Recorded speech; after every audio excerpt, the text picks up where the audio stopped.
News के सभी आदरणीय दर्शकों को प्रणाम।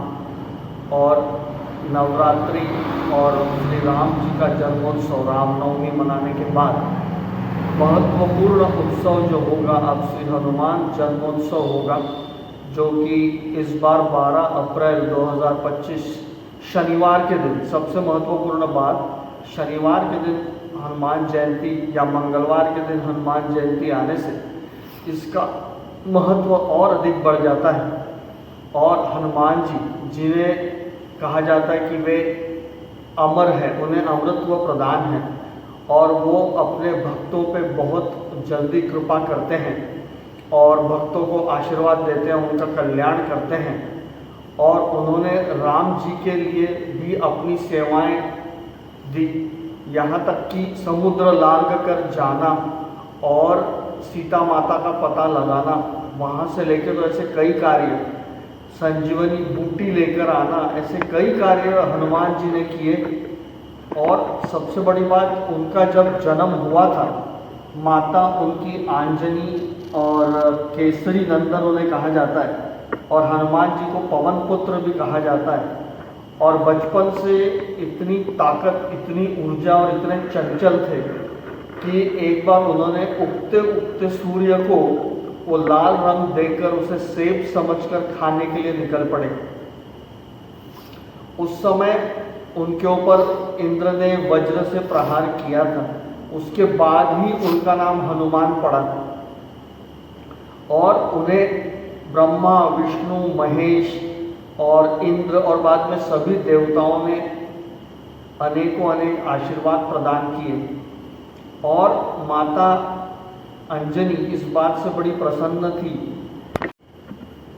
माता अंजनी इस बात से प्रसन्न थी कि अनेकों अनेक देवताओं से उनके पुत्र को आशीर्वाद मिला है।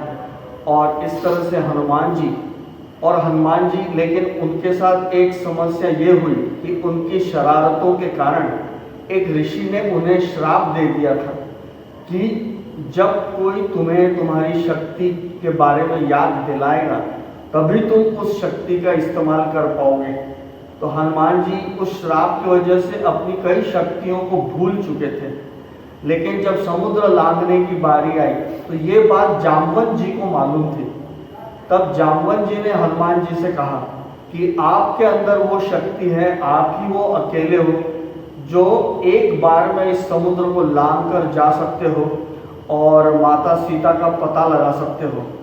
और वो काम हनुमान जी ने किया। और हम हनुमान जी को बहुत पूजते हैं और हनुमान जी के मंदिरों में हम देखते हैं हर मंगलवार शनिवार को अपार भक्तों की भीड़ रहती है उनसे आशीर्वाद प्राप्त करने के लिए। और भगवान राम का भी आशीर्वाद प्राप्त है हनुमान जी को। तो कहते हैं जहाँ भी आज भी हम राम कथा होती है वहाँ पे हनुमान जी किसी न किसी रूप में आकर उस राम कथा को सुनने बैठ जाते हैं, वहाँ पे मौजूद रहते हैं। लेकिन वो किस रूप में आते हैं ये किसी को पता नहीं, लेकिन राम कथा सुनने वो आते जरूर है। और हनुमान जी की विशेष कृपा, उनका आशीर्वाद हम सबके जीवन को कल्याणकारी बनाता है, हमें स्फूर्ति से भर देता है, उत्साह से भर देता है। और कहते हैं कि जो संकट मोचक हनुमान अष्टक या बजरंग बाण या हनुमान चालीसा का जो पाठ है, ये पाठ करने से सारे कष्ट दूर हो जाएंगे और आदमी उन्नति तरक्की की राह पर जाएगा। तो इस तरह से हनुमान जी की कृपा प्राप्त करने के लिए पूजन, भजन और हनुमान चालीसा का पाठ, बजरंग बाण का पाठ, संकट मोचक हनुमान अष्टक का पाठ, ये बहुत महत्वपूर्ण है और उन्हें अमृतत्व प्रदान है। और कहते हैं इस कलयुग में सबसे ज़्यादा हनुमान जी का प्रभाव है और सबसे जल्दी उनका आशीर्वाद मिलता है। हम बड़े हर्षोल्लास से हनुमान जयंती मनाते हैं और सबसे बड़ी बात, हनुमान जयंती के दिन पूर्णिमा रहती है, पूर्ण चंद्र रहता है। और इस बार जो 12 अप्रैल को पूर्णिमा के दिन हनुमान जयंती मनाई जाएगी, शनिवार सन 2025 को, तो सुबह करीब करीब 3:20 से ही पूजन प्रारंभ करने का मुहूर्त है और डेफिनेटली ये पूरा दिन भर चलेगा। पूर्णिमा तिथि के जो टाइमिंग है उसके अकॉर्डिंग पूरा समय ये भगवान हनुमान जी का पूजा पाठ चलेगा। लोग दर्शन करने जाएंगे उनके मंदिर, उनका आशीर्वाद लेंगे। कई जगह शोभा यात्रा निकाली जाएगी और प्रसाद भंडारा सबका इंतज़ाम रहेगा। बहुत ही बेहतरीन जन्मोत्सव मनाया जाएगा हनुमान जी का और हम सब भी उनका दर्शन लाभ कर उनकी कृपा प्राप्त करेंगे।